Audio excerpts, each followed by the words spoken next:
আমি আজকে কোথায় আছি তোমরা কি জানো? আরে তোমাদের কাছে তো এখনো কিছুই বলিনি, তোমরা কিভাবে বুঝবে বলো তো? আচ্ছা যাই হোক, আমি কিন্তু আয় পড়ছি আজকে জগন্নাথ বাড়িতে। জগন্নাথ বাড়িতে আয়ে কিন্তু দেখো অনেক লোকজন দেখে কিন্তু খুবই ভালো লাগতেছে।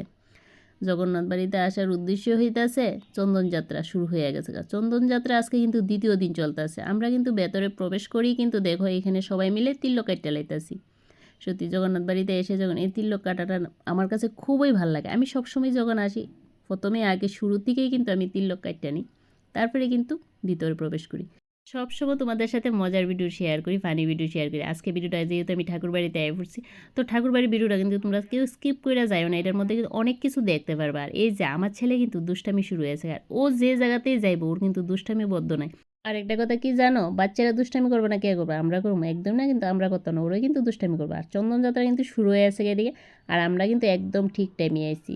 5টার থেকে শুরু হয়, ওই টাইমটার ভিতরেই কিন্তু আমরা আয়া পড়ছি। চন্দনযাত্রা একটা হিন্দু উৎসব। এই উৎসবটি বিশেষত জগন্নাথের সঙ্গে যুক্ত। প্রতি বছর পুরীর জগন্নাথ মন্দিরে অক্ষয় তৃতীয়ার দিন এই উৎসব পালিত হয়। এই দিনে রথযাত্রা উৎসবের জন্য রথ নির্মাণ শুরু হয়ে থাকে। সমগ্র উৎসবটি চলে 42 দিন ধরে। প্রথম 21 দিন প্রতিদিন প্রধান দেবতাদের প্রতিনিধি মুহূর্ত সহ পঞ্চপাণ্ডব নামে পরিচিত 5টি শিবলিঙ্গ সুসজ্জিত করে শোভাযাত্রা সহকারে জগন্নাথ মন্দিরের সিংহদ্বার থেকে নরেন্দ্র তীর্থ জলাধারে অভিহিত নিয়ে যাওয়া হয়। বিভিন্ন ধর্মানুষ্ঠানের পর দেবতাদের একটি সুসজ্জিত রাজকীয় নৌকায় চাপিয়ে সন্ধ্যাভ্রমণের জন্য জলাশয়ে বসানো হয়। সেই 21 দিনের যাবতীয় অনুষ্ঠান অবশ্যই মন্দিরের ভিতরেই হয়ে থাকে। চন্দনযাত্রা দেখার লেগে আমাদের মতো আরও অনেকেই কিন্তু এখানে আইছে। তো খুবই কিন্তু ভাল লাগতেছে। আর আমরা তো ভাবতেছি আমাদের হাতে কি মোবাইল? না গো, একদম না। এখানে যারা যারা আছে সবাই হাতে হাতেই মোবাইল। এত সুন্দর দৃশ্য দেখতে কার না ভালো লাগে? সবাই কিন্তু হাতে হাতে মোবাইল নিয়ে এই দৃশ্যটা ক্যাপচার করতে আছে। সকল মহারাজরা কিন্তু নাম সংকীর্তনের তালে তালে পুকুরের চারোটা দিক কিন্তু ঠাকুরকে নিয়ে সেরা দেখো কত সুন্দর নাম সংকীর্তন করতেছে। আর এখানে কিন্তু পূজাও করতেছে সকল মহারাজরা। আর আমাদের মতো আরও অনেকেই কিন্তু আছে। পুকুরের চারোটার দিক কিন্তু দেখো সকল ভক্তরা দাঁড়িয়ে দাঁড়িয়ে দেখতেছে। এত সুন্দর আনন্দ নাম সংকীর্তন করতে খুবই ভাল লাগতেছে। তারপরে দেখো ওনাদের বয়সটা যদি আমি দিতে পারতাছি না, তো আমার কাছে খুবই খারাপ লাগতেছে। সকল মহারাজরা দেখো খুব সুন্দর কিন্তু নাম সংকীর্তন করতেছে। তার তালে তালে কিন্তু সকল ভক্তরা খুব সুন্দর আনন্দ করতেছে।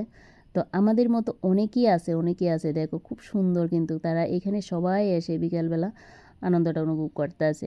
আর তোমরা এই ভিডিওটা যারা যারা দেখছো, যারা যারা এখনও আসুনি, তো তারা কিন্তু চলে আসো জগন্নাথ মন্দিরে। আরও তো অনেক দিনই থাকবে, যদিও 2 দিন মাত্র গেছে। পুকুরে চারোটা দিক ঘুরতেছে, আর এই দেখো ওনাদের এত আনন্দ দেখে বিকালবেলা টাইমটা খুবই ভালো লাগতেছে। খুব সুন্দর করে কিন্তু ওনারা গান করতেছে। আর এই গানের তালে তালে কিন্তু সকল মহারাজ এত সুন্দর করে গান করতেছে, এত সুন্দর করে আনন্দ করতেছে। 3-4 বার কিন্তু পুকুরে চারোটা দিক এইভাবে আনন্দ করছে গানের তালে তালে সকল ভক্তরাই কিন্তু। সবাইকে বলি আর একবার রাধে রাধে। তো তোমরা সবাই এই ভিডিওটার মধ্যে একবার হলেও রাধে রাধে বলে যাবে। আর দেখো ওনাদের কত আনন্দ দেখে এতটা ভাল লাগতেছে। সবাই কপালে কিন্তু তিলক কাটা, ছোটো ছোটো বাচ্চারাও কিন্তু খুব সুন্দর করে আনন্দ করতেছে। আজকে মাত্র দ্বিতীয় দিন, এত লোকজন, তাহলে বলো কত লোকজন হয়? প্রত্যেক দিন বিকালবেলা 5টার থেকে শুরু হয়। তো আমার ভিডিওটা যারা যারা দেখতেছো তারা কিন্তু একবার হইলেও এইখানে এসে চন্দনযাত্রাটা একটু আনন্দ উপভোগ করে যায়।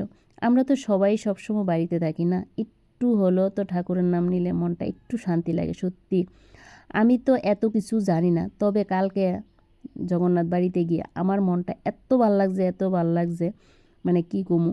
এখানে সবাই তালে তালে কিন্তু তারপরে কিন্তু আমরা একটু আনন্দ করে নিলাম। তো যদিও এখানে আমি দেখাইতে পারতাছি না, পরে নেক্সট ভিডিওতে দেখতে পারবে যে আমরাও যে সবাই মিলে কত আনন্দ করছি। এখানে কিন্তু সকল মা মাসিরা কিন্তু খুব সুন্দর করে আনন্দ করতেছে। ঠাকুর বাড়িতে গেলে কিন্তু নাম সংকীর্তন করার সময় কারোর সাথে চেনা পরিচয় লাগে না। তো আমি কিন্তু ওইখানে গিয়ে যদিও কাউকেই চিনি না, কিন্তু যখন আমরা ওনাদের সাথে মিশে গেছি তখন মনে হয় যে না, আমরা সবাই এক হয়ে গেছি। সত্যি ওনারা এত সুন্দর করে আনন্দ করতেছে, তাদের সাথে আমরাও কিন্তু মিশে গিয়ে খুব সুন্দর করে আনন্দ করলাম। খুবই ভাল লাগছে কালকার দিনটা আমার। চন্দন যাত্রার সময় সব সময় কিন্তু আমি এখানে আসি, তো আজকে যদিও চলে আসলাম একটু তাড়াতাড়ি। আর এখানে দেখো এত সুন্দর লাগতাছে, তো চারোদিক দিয়ে কিন্তু প্রদক্ষিণ করতেছে আর আমাদের সবাই কিন্তু হাতে হাতে মোবাইল। তো দেখো একদম কিন্তু ঠাকুরকে কাছ থেকে দেখতে পেয়েছি, তো তোমাদের সাথে একটু শেয়ার করলাম। চন্দনযাত্রা উৎসবটা গরমের মধ্যেই পালন করা হয়। আমি তো এত কিছু বুঝি না, তো এটাই বুঝতে পারছি ঠাকুরদেরও তো গরম লাগে, তাই না? তো আমার ভিডিওর মধ্যে যদি কোনো কিছু ভুল ত্রুটি হয়ে থাকে আমি সবার কাছ থেকে ক্ষমা নিতে চাই, কারণ চন্দনযাত্রা উপলক্ষে আমি এত কিছু বুঝি না। তো আজকের মতো ভিডিওটা আমি এখানেই শেষ করলাম, নেক্সট ভিডিও আসতে চলছে।